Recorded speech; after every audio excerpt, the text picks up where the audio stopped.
भारतवर्ष के नाम से परिचित इस देश में सदियों पहले प्रचलित समाज व्यवस्था कैसी थी? ऋग्वेद के दशम मंडल में कहा गया है,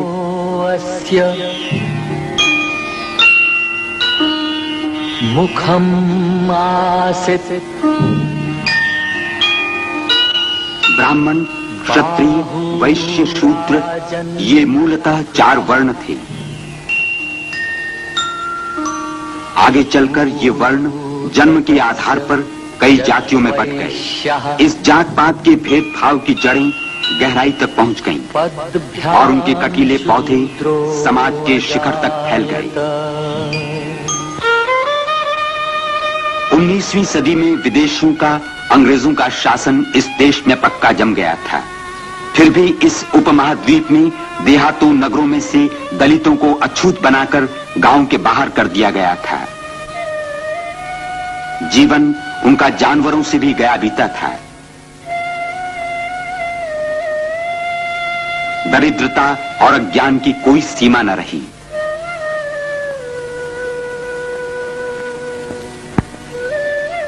हिंदुस्तान का 5वां हिस्सा हमेशा ऐसा ही रहा।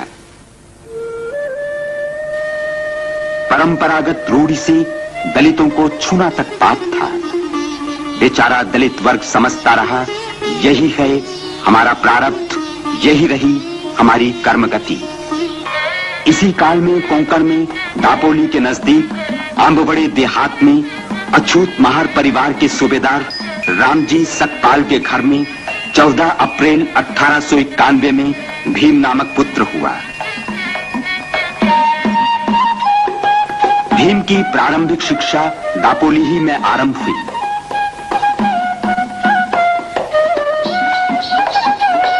पर इसी बीच रामजी को सातारा में जाकर बसना पड़ा। वहीं के एक अध्यापक ने अपने इस प्यारे शिष्य का उपनाम उनकी जन्मभूमि आंबवड़े से आंबेडकर रखा। इसी उम्र में भीम को एक नई व्यथा का अनुभव हुआ। बड़े बाल कटवाने वो नाई के पास गया। 1903-4 की ये बात है।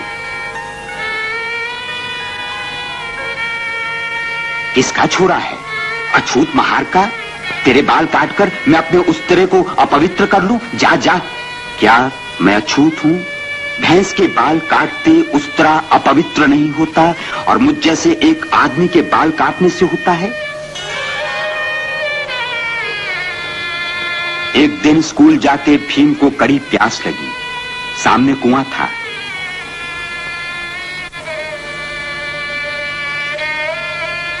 वो कुएं पर जाकर पानी पीने लगा।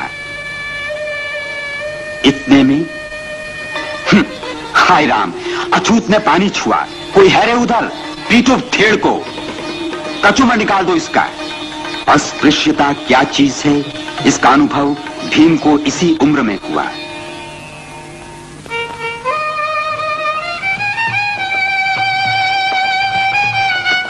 आगे चलकर ये परिवार बंबई के परेल विभाग में मिल मजदूरों की बस्ती में दबक चाल में रहने आया। 1907 में वहीं मैट्रिक पास करके भीम कॉलेज में दाखिल हुआ।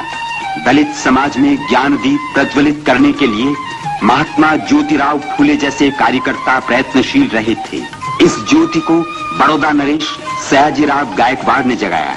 उन्हीं की वृत्ति से भीमराव ने 1912 में एल्फिंस्टन कॉलेज से बीए पास किया।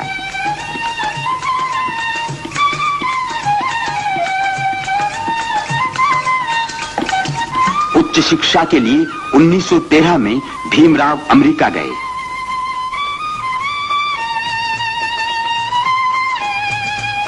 उन्नीस 1915 में उन्होंने कोलंबिया यूनिवर्सिटी से अर्थशास्त्र में एमए की उपाधि प्राप्त की।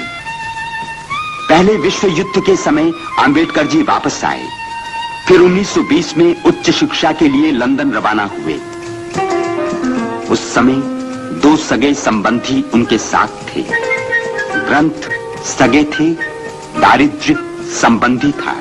फिर भी वहां पीएचडी, बीएससी, बारेटला ये एक से बढ़कर एक उपाधियां प्राप्त कर 1923 में वे भारत लौट आए। उसी समय गांधी जी के असहयोग आंदोलन ने हिंदुस्तान में जड़ जमाई थी। सदियों से सोया हिंदुस्तान नई चेतना से जाग उठा था।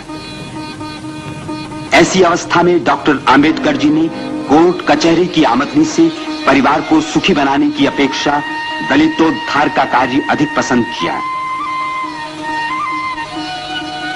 1924 में उन्होंने कई कार्यकर्ता तैयार किए। उन्हीं कार्यकर्ताओं की सहायता से बहिष्कृत हितकारिणी सभा की स्थापना की गई। थोड़े ही दिनों में उन्होंने बहिष्कृत भारत नामक पाक्षिक पत्रिका निकाली। वास्तव में राव बहादुर बोले जी द्वारा 1923 में काउंसिल में पारित प्रस्ताव के अनुसार सार्वजनिक पनघट अछूतों के लिए कानूनन खोल दिए गए थे। फिर भी वास्तव में स्थिति जैसी की वैसी थी। जानवरों की छुआछूत चलती थी, लेकिन दलित आदमी दूर दूर।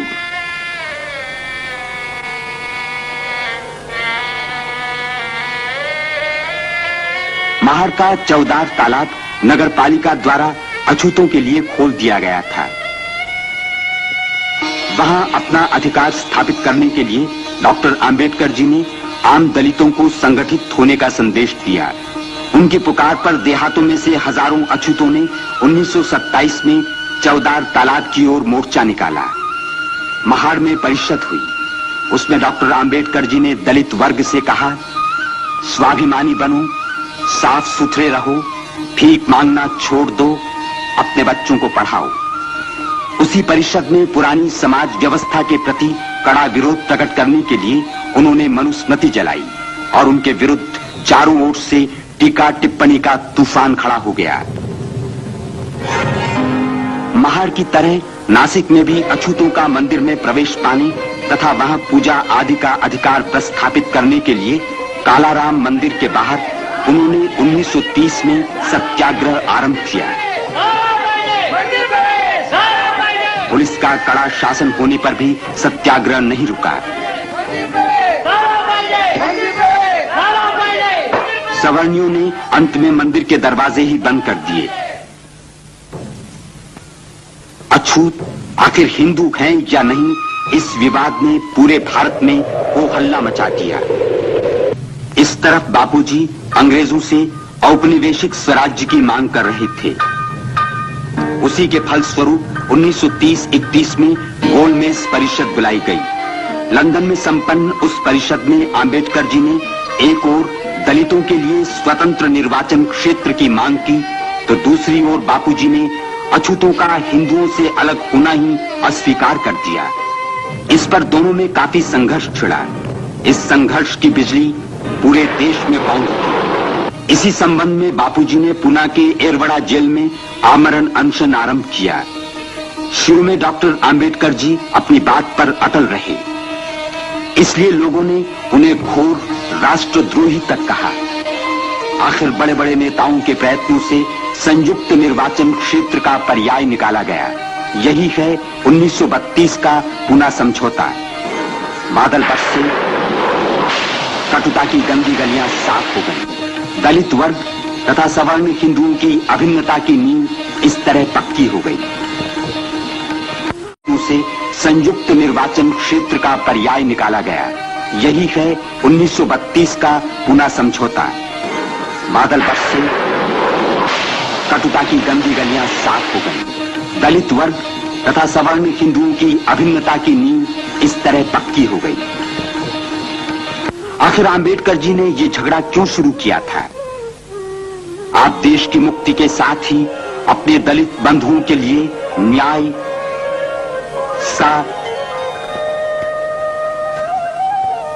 स्वयं निर्णय तथा बंधुत्व चाहते थे।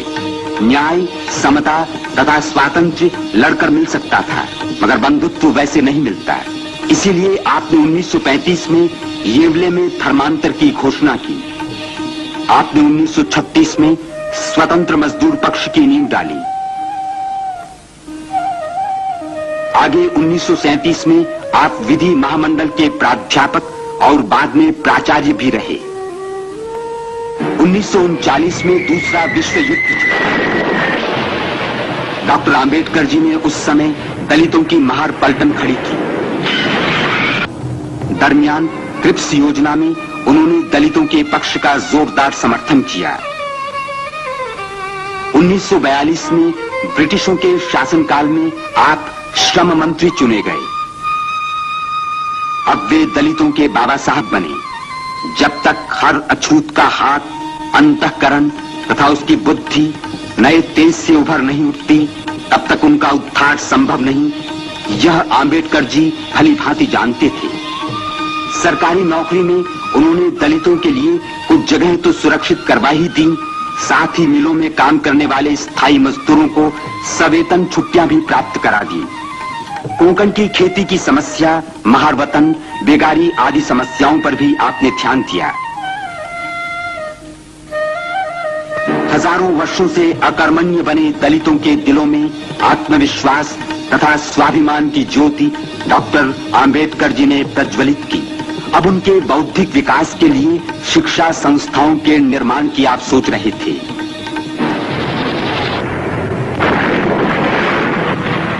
इतने में 1945 में युद्ध समाप्त हुआ। 1947 में भारत स्वतंत्र हुआ। डॉक्टर आंबेडकर स्वतंत्र भारत के पहले विधि मंत्री नियुक्त हुए। राष्ट्र ध्वज समिति के आप सदस्य थे और इसी समिति के कारण सम्राट अशोक का रथ चक्र तिरंगे ध्वज के बीचों बीच आ गया। संविधान निर्माण समिति के आप ही सूत्रधार थे। इसी समिति ने संविधान में न्याय, स्वातंत्र्य, समता तथा बंधुत्व भावना की आरंभ में ही उद्घोषणा की। संविधान की धारा 17 के अनुसार अस्पृश्यता सदा के लिए दफना दी गई। एक नया युग आरंभ हुआ। शूद्राति शूद्रों के समान ही भारतीय नारी को भी अधिकारपूर्ण जीवन प्राप्त हो जाए, इसलिए उन्होंने विचार विमर्श के उपरांत हिंदू कोड बिल तैयार किया। उसके पक्ष में जनमत जागृत करने की भी उन्होंने कोशिश की। 1951 में उन्होंने उसे लोकसभा में प्रस्तुत किया, लेकिन वहां उसमें से कुछ धाराओं के संबंध में मतभेद के कारण उन्होंने मंत्री पद का त्याग किया। इस तरह लगातार 27 वर्षों तक यह युग पुरुष अपने दलित वर्ग के उद्धार के लिए लड़ता रहा। उसने पत्र पत्रिकाएं निकाली, संगठन किया, सभाओं परिषदों को गुंजा दिया, समता सैनिक दल की स्थापना की, प्रहार किए और झेले भी। उन्होंने 7 करोड़ दलितों के उद्धार के लिए एक तूफान, एक बवंडर खड़ा कर दिया। इस संघर्षमय जीवन में भी उन्होंने औरंगाबाद में मिलिंद महाविद्यालय तथा बंबई में सिद्धार्थ महाविद्यालय की स्थापना की। नई पीढ़ी के लिए अखंड ज्ञान गंगोत्री का सृजन किया। एक समय का पद दलित आज नवजीवन पाकर नया मानव बनकर बाहर निकलने लगा। बंबई के दादर विभाग में राजगृह नामक अपना निवास स्थान आपने 1934 में बनवाया। कई बार भूखे पेट खरीदे अनमोल ग्रंथों का संग्रह आपने इसी राजगृह में किया था।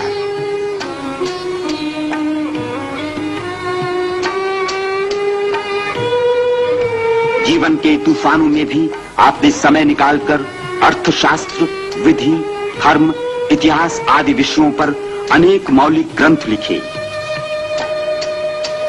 1952 में इस प्रकांड पंडित को विश्वमान्य कोलंबिया यूनिवर्सिटी ने डॉक्टर ऑफ लॉज की उपाधि दी। जीवन की संध्या आई। अब एक ही कामना थी, परम तत्व में विलीन होने की।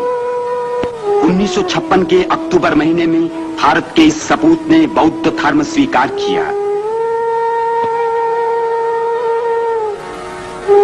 नेपाल के काठमांडू में हुई अंतर्राष्ट्रीय बौद्ध परिषद में भी आप उपस्थित रहे।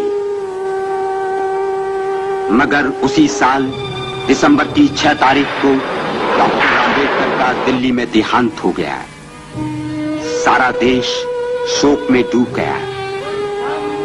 अंतिम संस्कार बंबई में होगा, ये सुनते ही शहरों और गांवों से लाखों लोग बंबई आने लगे। दलितों के बाबा साहब अब संसार से आखिरी विदा ले रहे थे। अंतिम यात्रा दादर चौपाटी पहुंची।